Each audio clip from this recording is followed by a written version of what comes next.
An eye for an eye makes the whole world blind. These are words spoken by Muhammad Gandhi. Born on October 2nd, 1869. He started life earlier than most of us do nowadays. Married at the age of 13. Then later, at the age of 19, he went to law school. Leaving India for London, he left behind his wife and his newborn son. He spent 3 years in London studying to be a lawyer. After the 3 years, he passed the bar exam and went back to India.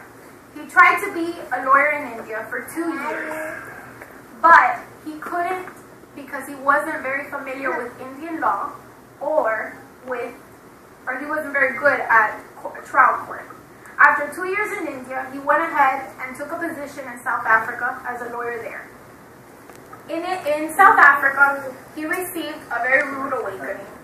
He was exposed to the discrimination that Hindus and Muslims were receiving in South Africa by Europeans. He experienced it firsthand in court when a judge asked him to take off his turban. Not only did he refuse to do so, but he turned around and walked out of court.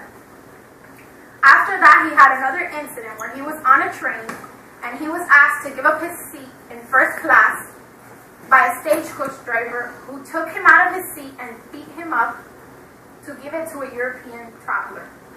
After this, Gandhi went ahead and decided that he was going to start his voyage of having the Hindus and the Muslims be independent and not be discriminated against. He started with something called Satyagraha, which is resistance through nonviolent civil disobedience. It's a way of protesting and trying to get the government to do what you want by having hunger strikes and not paying taxes. He spent 20 years in South Africa doing this, helping Hindus and Muslims alike rebel against the government in ways that were violent. Many women got arrested. He got arrested. He was in jail for 6 years and then released because he had appendicitis surgery. He went ahead and got out of jail and went back in jail. There he had another hunger strike. After being released, he went ahead and went back to India after 20 years in Africa. And there he wanted to start helping India and the Indians start their independence from Britain. The way he said that these people should do this, and of course in a non-violent way, he told them that they needed to stop importing textiles from Britain and start using homespun cloths. He used to wear this loin cloth with this kind of a turban and like this cloth-made dress kind of thing, and a lot of people, related to him because of that.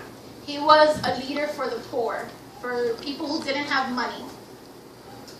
After the boycotts in India, he stopped and got away from politics for a little while because there was a massacre of 400 Indians led by British soldiers. And for a long time, he stayed out of politics and just would go to universities and talk to people and students and just continue his philosophy of nonviolent disobedience against the government. After that, he continued with his hunger strikes, and he lived to be 79. The last thing he did was he was in India trying to resolve civil wars between Hindus and Muslims, where he would do hunger strikes again to tell people to not be violent and get along with each other. And one day, running late for prayer, he was murdered on January 30th, 1948 by a fanatic who disagreed with his nonviolent intent to get Hindus and Muslims to get along. He was a leader, a speaker, and a political activist that helped get India their independence from Britain.